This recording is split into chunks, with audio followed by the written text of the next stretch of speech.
Hello friends, कैसे हैं आप लोग। हमारे YouTube channel study with expert में आप सभी लोगों का स्वागत है। फ्रेंड्स, एक बार फिर हम जनरल स्टडीज़ के कुछ इम्पोर्टेंट क्वेश्चन लेकर के आए हैं प्रीवियस ईयर के, उसी पे चर्चा करेंगे। आप लोग भी ज़्यादा से ज़्यादा प्रैक्टिस कीजिए, रिवीजन कीजिए और अपना नोट्स बनाइए।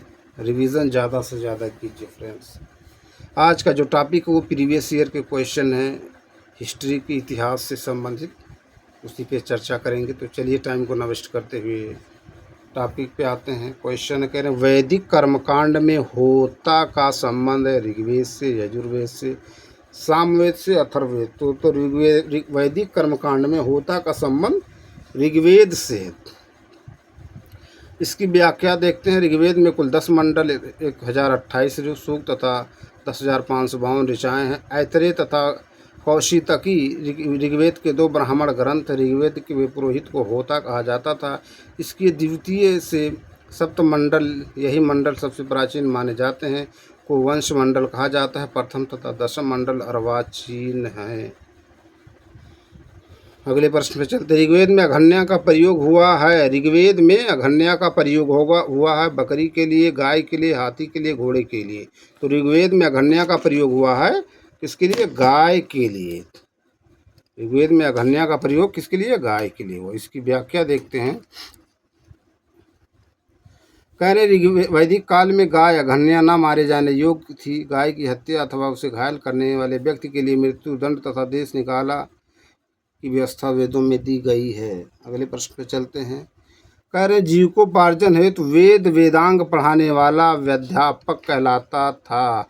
जीविकोपार्जन हेतु वेद वेदांग पढ़ाने वाला अध्यापक कहलाता था आचार्य अध्वर्यु उपाध्याय पुरोहित। तो जीविकोपार्जन हेतु वेद वेदांग पढ़ाने वाला अध्यापक कहलाता था उपाध्याय। इसकी व्याख्या देखते हैं। कह रहे हैं वैदिक काल में जीविकोपार्जन हेतु वेद वेदांग पढ़ाने वाला अध्यापक उपाध्याय कहलाता था। आचार्य गुरुकुल की स्थापना करके अपने शिष्यों को पढ़ाते थे तथा कोई शुल्क नहीं लेते थे, किंतु शिष्य के द्वारा दी गई दक्षिणा स्वीकार कर लेते थे। यजुर्वेद के कर्मकांडों को संपन्न कराने वाले पुरोहित को अध्वर्यु कहा जाता था। अगला प्रश्न है, गोपद ब्राह्मण सम्मति था। यजुर्वेद से, ऋग्वेद से आग, देखिए इसको अदरवाइज ना लीजिए, इसको ऐसे याद कीजिए, आग, आ से अथर्ववेद और गा से गोपद ब्राह्मण। ठीक है, इसकी व्याख्या अथर्ववेद, सामवेद। तो गोपद ब्राह्मण संबंधित था अथर्ववेद से, आ से अथर्ववेद, गा से गोपद ब्राह्मण, ऐसे याद कर लीजिए। ठीक है। मेन उद्देश्य होना चाहिए कि प्रश्न गलत ना हो, चाहे आप उसको ट्रिक बनाइए, शॉर्ट बनाइए, एक्रोनियम बनाइए। ठीक। इसकी व्याख्या देखते हैं। ब्राह्मण ग्रंथ अनेक हैं। ये ग्रंथ यज्ञों तथा उनके अनुष्ठान की विधि विधानों के संबंध में जानकारी देते हैं। इनमें ऐतरेय ब्राह्मण, कौशितकी ब्राह्मण, तांडे ब्राह्मण, षड्विंश ब्राह्मण, शतपथ ब्राह्मण और गोपद ब्राह्मण अधिक उल्लेखनीय हैं। महत्वपूर्ण बात यह है कि इन ब्राह्मण ग्रंथों का संबंध वेदों से है। ऐतरेय ब्राह्मण तथा कौशितकी ब्राह्मण का ऋग्वेद से, तांडे ब्राह्मण, षड्विंश ब्राह्मण, पंचविंश ब्राह्मण तथा जमीनीय ब्राह्मण का सामवेद से, शतपथ ब्राह्मण का यजुर्वेद तथा गोपद ब्राह्मण का संबंध अथर्ववेद से है। अगले प्रश्न पे चलते हैं। महाभारत मूलतः किस रूप में जानी जाती थी? विरहत कथा, ब्राह्मण, विरहत संहिता, जय संहिता। तो महाभारत मूलतः जय संहिता के रूप में जानी जाती थी। इसकी व्याख्या देखते हैं। कह रहे हैं महाभारत के प्रारंभिक रचना काल में 8,800 श्लोक थे और इसे जय संहिता के नाम से जाना जाता था। महाभारत का दूसरा संस्करण भारत था, जिसमें श्लोकों की संख्या 24,000 थी। वर्तमान महाभारत संस्करण में 1,00,000 श्लोक प्राप्त हैं। यह इसका अंतिम संस्करण है, जिसे सतसहस्त्री संहिता या महाभारत कहा गया है। बौद्ध धर्म से संबंधित ये टॉपिक है, उस पर कुछ क्वेश्चन है, उस पर चर्चा करते हैं। कह रहे हैं निम्नलिखित में से किस राजवंश के अभिलेख से इस परंपरा का समर्थन होता है कि लुम्बिनी शाक्यमुनि बुद्ध का जन्म स्थान था? मौर्य, शुंग, सातवाहन, कुषाण। तो ये जो है लुम्बिनी शाक्यमुनि बुद्ध का जन्म स्थान था, इसका उल्लेख जो है मौर्य वंश से। किसमें? मौर्य वंश। व्याख्या कह रहे मौर्य वंशीय शासक अशोक के रुम्मिन देय अभिलेख से सूचना मिलती है कि शाक्यमुनि बुद्ध का जन्म लुम्बिनी में हुआ था। इस अभिलेख के अनुसार अशोक राज्याभिषेक के 20 वर्ष बाद यहाँ आया आए थे सम्मानपूर्वक, और उसने उस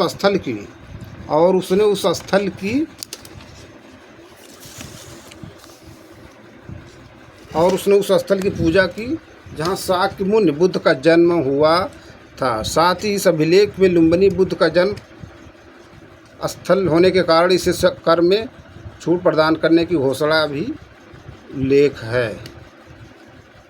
अगले प्रश्न पर चलते हैं। निम्नलिखित में से कौन एक अशोक का अभिलेख इस परंपरा की पुष्टि करता है कि गौतम बुद्ध का जन्म लुम्बिनी में हुआ था? बसाड़ स्तंभलेख, निगाली सागर स्तंभलेख, रामपुरवा स्तंभलेख, रुमिनदेई स्तंभलेख। तो ये है रुमिनदेई ठीक स्तंभलेख है ना। रुमिनदेई स्तंभलेख से पुष्ट होता है कि गौतम बुद्ध का जन्म लुम्बिनी में हुआ था। अगले प्रश्न पे चलते हैं।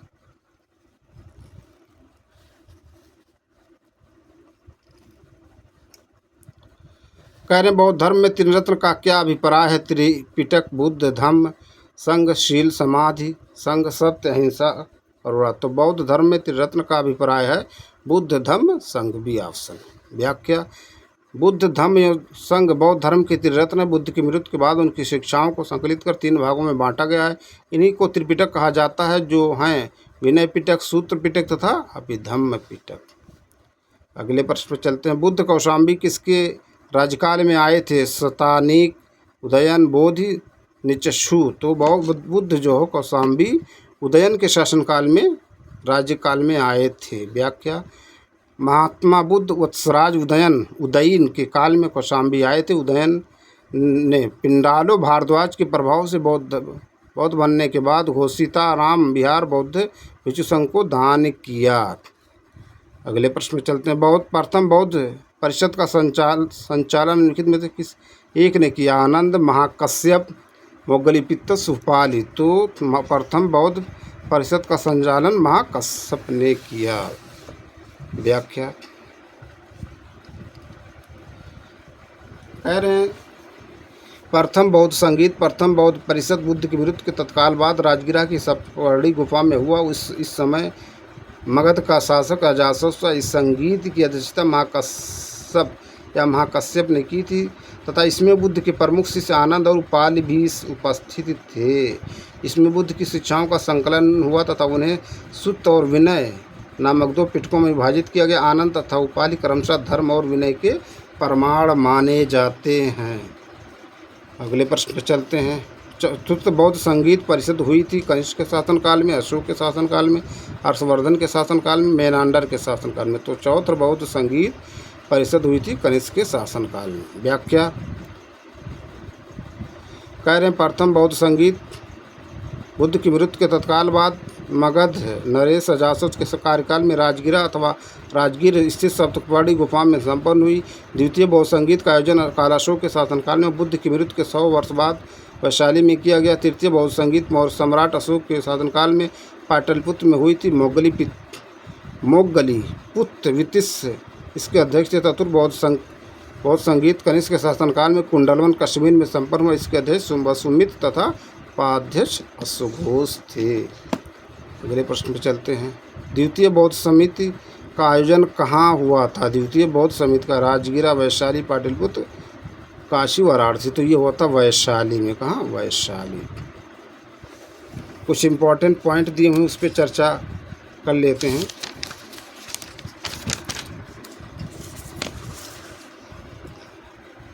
तो हम लोग गौतम बुद्ध से संबंधित महत्वपूर्ण पॉइंट पे चर्चा कर रहे थे।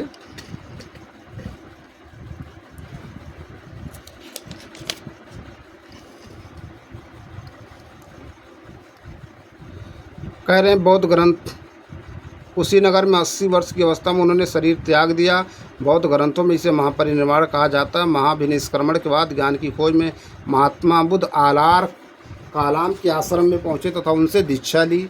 6 वर्षों की कठिन साधना के पश्चात 35 वर्ष की अवस्था में वैशाख पूर्णिमा की रात को पीपल वृक्ष के नीचे गौतम को ज्ञान प्राप्त हुआ। ज्ञान प्राप्त के बाद वह बुद्ध कहलाए। बुद्ध के प्रथम उपदेश को धर्म चक्र परिवर्तन कहा जाता है। बुद्ध ने अपना प्रथम उपदेश सारनाथ में दिया था। प्रथम बौद्ध संगीत प्रथम बौद्ध परिषद बुद्ध की मृत्यु के तत्काल बाद 483 ईस्वी पूर्व में राजगिरा की परडी गुफा में हुआ। इस समय मगध का शासक अजातशत्रु द्वितीय बौद्ध संगीत का आयोजन वैशाली में किया गया। तृतीय बौद्ध संगीत पाटलिपुत्र में हुई थी। चतुर्थ बौद्ध संगीत कुंडलवन कश्मीर में संपन्न हुई। पवित्र बौद्ध स्थल बोधगया, जहाँ गौतम बुद्ध को सर्वप्रथम ज्ञान प्राप्त हुआ था, निरंजना नदी के तट पर स्थित है। महात्मा बुद्ध कर्म सिद्धांत में विश्वास करते थे। बौद्ध संघ में सर्वप्रथम शामिल होने वाली स्त्री महाप्रजापति गौतमी थी। प्रश्न पूछा गया है, बरहुत सांची के स्तूप की स्थापना मूलतः मौर्य शासक अशोक के शासनकाल में हुई थी। गौतम बुद्ध को एशिया का ज्योतिपुंज कहा जाता है। हीनयान में बुद्ध को एक महापुरुष माना जाता था, जबकि महायान में उन्हें देवता माना गया। विक्रमशिला महाविहार की स्थापना पाल नरेश धर्मपाल ने की। नालंदा महाविहार विश्वविद्यालय का, ये देखिए है ना, पॉइंट दिया हुआ है, विद्यालय का संस्थापक गुप्त शासक कुमारगुप्त को माना जाता है ना। देखिए, अदरवाइज ना लीजिएगा, बस याद करने के लिए प्रश्न पूछा गया था। नालंदा महाविहार की है ना संस्थापक तो गुप्त से हैं। कौन थे? कुमारगुप्त। ना ऐसे याद कर लिया था, कान या नाक, का से कुमारगुप्त, ना से नालंदा। अदरवाइज ना लीजिए, बस याद करने के लिए। बुद्ध ने अपने जीवन की अंतिम वर्षा है तो वैशाली में बिताई थी। जैन धर्म से संबंधित कुछ महत्वपूर्ण पॉइंट है, उस पर चर्चा करते हैं। कह रहे हैं, जैन धर्म के मूल संस्थापक या प्रवर्तक प्रथम तीर्थंकर ऋषभदेव या आदिनाथ माने जाते हैं। महावीर स्वामी जैन धर्म के 24वें तीर्थंकर थे।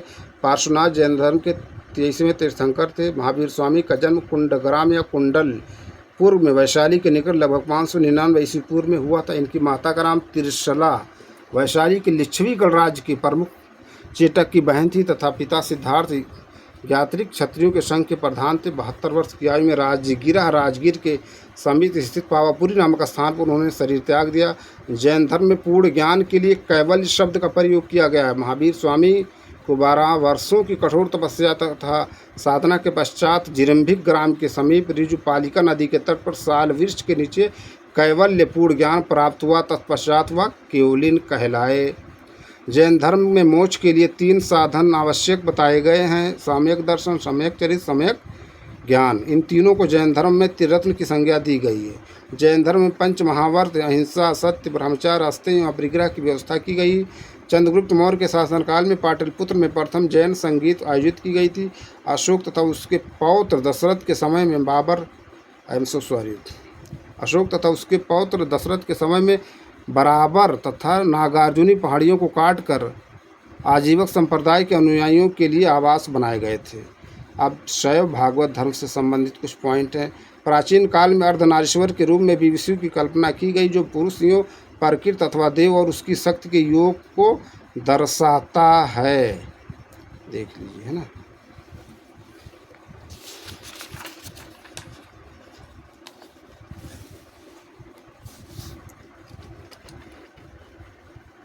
कह रहे, शिव और पार्वती की संयुक्त मूर्ति गुप्त युग और परवर्ती युग में विशेष रूप से बनाई गई।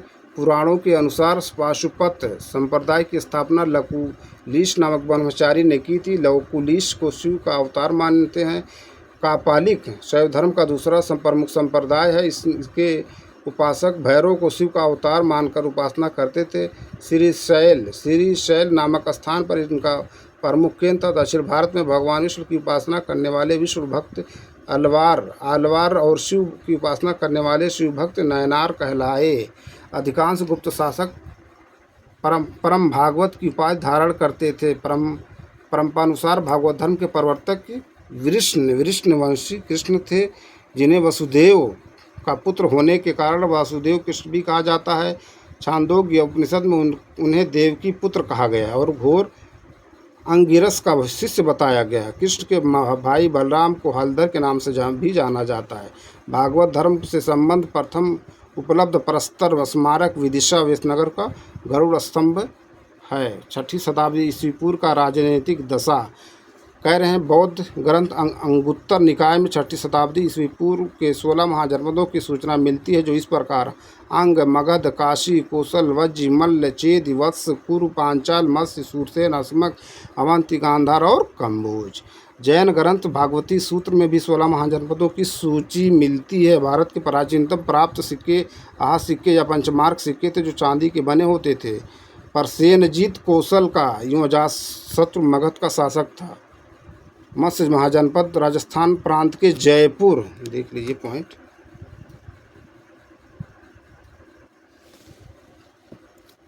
जयपुर क्षेत्र में बसा है ना, जयपुर क्षेत्र में बसा है तथा इसके अंतर्गत वर्तमान अलवर एवं भरतपुर का एक भाग भी सम्मिलित था। इसकी राजधानी विराटनगर थी।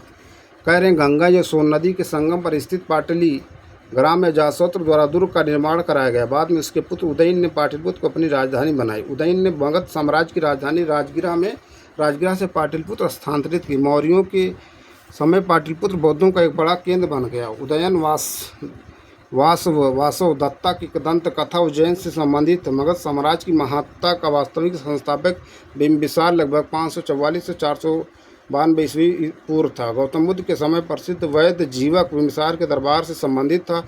बिंबिसार ने अपने राज्य वैद्य जीवक को अवंती नरेश चंड प्रदोत के राज्य में चिकित्सा सेवा के लिए भेजा था। बुद्ध काल में गंगा घाटी में कई गणराज्यों के अस्तित्व के प्रमाण मिलते हैं, जो इस प्रकार हैं। कपिलवस्तु के शाक्य, सुमसुमार गिर के भग्ग, अलकप्प के बुली, केशपुत्र के कालाम, रामग्राम के कोली, कुशीनगर के मल्ल, पावा के मल्ल, पिप्पिलवन के मौर्य, वैशाली के लिच्छवी और मिथिला के विदेह। कह रहे हैं उत्तरी पांचाल की राजधानी अक्षेत्र थी तथा दक्षिणी पांचाल की राजधानी काम्पिली थी। आधुनिक बुंदेलखंड के पूर्वी तथा उसके समीपवर्ती भागों में चेदी महाजनपद स्थित था, जिसकी राजधानी सोतिवती थी।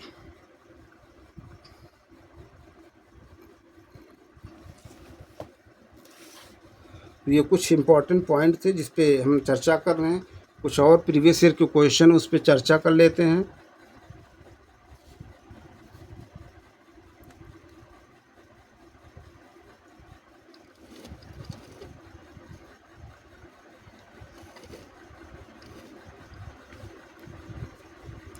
कह रहे सारनाथ की भूमि स्पर्ध मुद्रा वाली बुद्ध प्रतिमा कालांकित है। कुषाण काल से, गुप्त काल से, वर्धन काल से, राजपूत काल से। तो ये गुप्त काल से। देखिए इसकी व्याख्या दिया। कह रहे हैं भूमि स्पर्धा मुद्रा वाली सारनाथ की बुद्ध प्रतिमा गुप्त काल से संबंधित है। इसकी आध्यात्मिक अभिव्यक्ति गंभीर मुस्कान और शांत ध्यानमग्न मुद्रा भारतीय कला की सर्वोच्च सफलता का प्रदर्शन करती है। अगला प्रश्न, बुद्ध द्वारा रूपांतरित निम्न व्यक्तियों में से कौन सा अंतिम था? जानंद, वसुमित्र, गोसाल, सुबद्ध। तो ये थे सुबद्ध।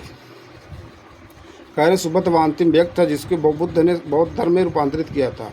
नागार्जुन की बौद्ध संप्रदाय के थे। सौत्रांतिक, वैभाषिक, माध्यमिक, योगाचार। तो नागार्जुन जो थे वो माध्यमिक संप्रदाय के थे। व्याख्या, माध्यमिक या शून्यवाद मत के प्रवर्तक नागार्जुन, जिनकी प्रसिद्ध रचना माध्यमिक कारिका, इसे सापेक्षवाद भी कहा जाता है, जिसके अनुसार प्रत्येक वस्तु किसी न किसी कारण से उत्पन्न हुई है और वह जन उन पर निर्भर है। नागार्जुन ने प्रतीत्य समुत्पाद को ही शून्यता कहा है।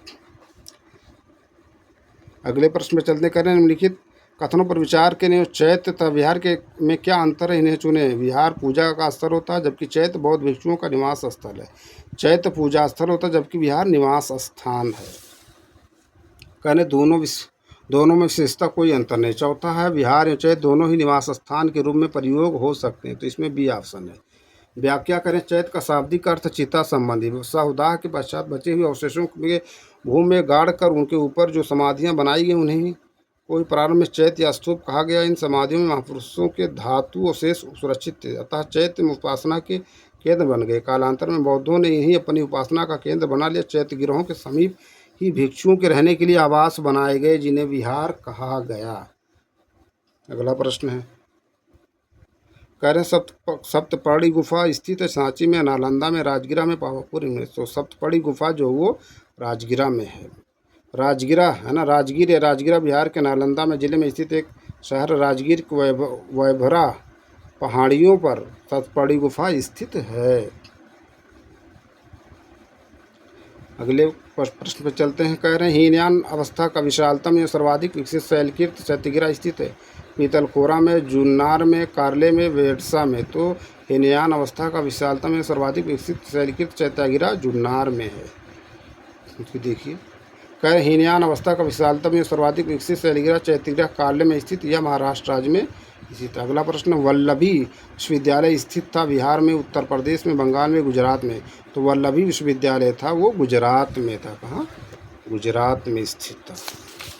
तो फ्रेंड्स, ये कुछ इंपॉर्टेंट प्रश्न जिस पर हमने चर्चा की। हम अपने अगले वीडियो में फिर मिलेंगे कुछ नए प्रश्न, नए टॉपिक के साथ। आप लोग ज़्यादा से ज़्यादा हमारे YouTube channel study with expert को लाइक कीजिए, शेयर कीजिए, सब्सक्राइब कीजिए, और आप लोग ज़्यादा से ज़्यादा रिवीजन कीजिए, अपना नोट्स बनाइए, और हमारे YouTube channel study with expert को ज़्यादा से ज़्यादा लाइक कीजिए, शेयर कीजिए, सब्सक्राइब कीजिए। Thank you friends.